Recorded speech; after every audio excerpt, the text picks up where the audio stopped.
यह दास्तान है एक ऐसी शहजादी की जिसने समाज की बंदिशों को ललकारा, जिसने अपनी जिंदगी का फैसला खुद किया और इरादा किया कि वही शहजादा उसका हमसफर बनेगा जो उसकी बराबरी का हो, उसकी अक्लमंदी और रूहानी ताकत का अदब करे। नूरनगर की शहजादी रोशन आरा की हुस्न की चर्चा दूर दूर थी, मगर उससे बढ़कर थी उसकी बुद्धि और इज्जत नफ्स। जब रिश्तों की बातें आईं तो उसने एक शर्त रखी, जो शहजादा मेरे 10 सवालों के सही जवाब देगा और चौपड़ में मुझे शिकस्त देगा, वही मेरा शौहर होगा, वरना मैं ताहयात बेनिकाह रहूंगी। यही समझूंगी कि खुदा ने मेरी बराबर का मर्द नहीं पैदा किया। यह शर्त कोई मामूली न थी। 10 सवालों में जिंदगी, सियासत, मजहब, फलसफा, समाज और अखलाक के गहरे राज छिपे थे। चौपड़ वह खेल था जिसमें सिर्फ चालाकी ही नहीं, ठहरा हुआ दिल और साफ नजर चाहिए। शहजादी की चुनौती शाही दरबारों में गूंज रही थी। कई जवान शहजादे आए, मगर कोई सवालों में कामयाब न हुआ। जो सवाल पार कर गए वे चौपड़ की चाल में हार गए। रोशन आरा ने ऐलान किया था, हारने वाला कैद होगा।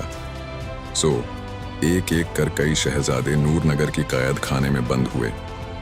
एक रोज एक जवानी पूछिका सुप्रीम कोर्ट ने कहा, कानून तोड़ने वालों को सजा होगी। एक जवान शहजादा जो कैद में था रात के साए में फरार हो गया। जख्मी, थका और मायूस वह भागता हुआ चांदपुर पहुंचा। वहां के इंसाफ पसंद शहनशाह जफरुद्दीन ने उसकी हालत देखी, उसकी दर्दनाक कहानी सुनी।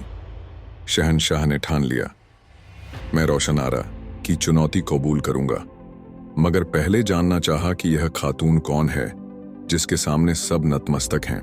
जफरुद्दीन ने अपने प्यारे तोते गुलबदन से मशवरा लिया। यह कोई सादा परिंदा न था, इसे बाबा गोरख का आशीर्वाद था। वह बोलता, सोचता और युक्तियां देता था।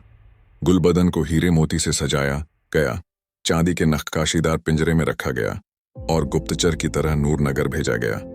जब शहजादी रोशन आरा ने अपने महल की छत पर इस अनोखे तोते को देखा, वह हैरान रह गई। उसने गुलबदन से बात शुरू की। जल्द ही दोनों में गहरी बहसें होने लगीं। सवाल पूछे गए, जवाब मिले, हर जवाब गूढ़ और मुनासिब। रोशन आरा को शक हुआ, यह तोता नहीं, कोई शहजादा है जो मेरे राज लेने आया। उसने तोते को पकड़ने का हुक्म दिया, मगर गुलबदन अपनी चतुराई से बच निकला और उड़कर जफरुद्दीन के पास लौटा। अब शहनशाह जफरुद्दीन खुद नूरनगर पहुंचे, शाही लिबास में, मगर तहजीब और तेज से भरे। रोशन आरा के सामने जब वह हाजिर हुए, दरबार में खामोशी छा गई। शहजादी ने पहला सवाल पूछा, जवाब मिला, फिर दूसरा, तीसरा, 10 सवालों के जवाब जफरुद्दीन ने इत्मीनान, इल्म और तर्क से दिए। सभा के लोग हक्के बक्के थे। अब चौपड़ की बारी थी। यह वह खेल था जिसमें रोशन आरा ने कभी किसी को जीतने न दिया, मगर इस बार दास्तान बदलने वाली थी। जफरुद्दीन की हर चाल में सब्र और फिक्र थी। चौपड़ में भी वह फातिह रहा। रोशन आरा के चेहरे पर मुस्कान आई। मैं जानती थी एक रोज कोई आएगा जो मेरी बराबर होगा। यही वह मर्द है जिसका मुझे इंतजार था।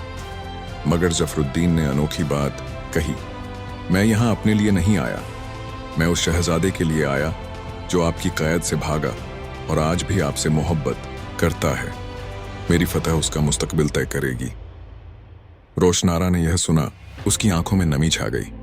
यह कोई सादा शहनशाह न था, यह वह इंसान था जो दूसरों के लिए अपनी खुददारी भी कुर्बान कर सकता था। रोशन आरा ने फैसला किया। उसने उस शहजादे को बुलवाया जो अब उसकी नजरों में सच्ची मोहब्बत का आलम था। पूरे शहर में धूमधाम से उनका निकाह हुआ। शहनशाह जफरुद्दीन अपने तोते गुलबदन के साथ इज्जत से लौट गए, एक मिसाल बनकर। यह दास्तान सिर्फ एक शर्त, एक फतह या एक निकाह की नहीं, यह इज्जत नफ्स, खातून की आज़ादी, फैसले की ताकत, इल्म और अक्लमंदी की कद्र, सच्ची मोहब्बत और इंसाफ की दास्तान है। जहां तकब्बुर गिरता है, वहां सच्चा इश्क और हिकमत उठता है।